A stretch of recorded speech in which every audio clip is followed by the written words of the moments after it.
ایک خوفناک حادثہ، ایک مسافر بس ٹرین سے ٹکرا گئی۔ ناظرین آپ کو بتاتے چلیں کہ یہ حادثہ کندھارا پھاٹک کے نزدیک پیش آیا۔ مزید تفصیلات کے لیے جانتے ہیں ہمارے بیورو چیف سکھر سے۔ جی سعید نجم۔ پاکستان ایکسپریس بس سے ٹکرا گئی، 15 افراد ہلاک، 30 سے زیادہ زخمی۔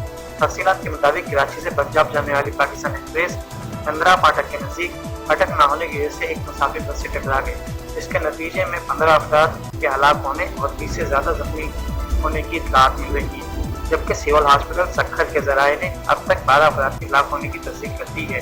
مزید ہلاکتوں کی میں اضافے کا خدشہ ہے۔ سعید نجم، CT1 چینل، سکھر۔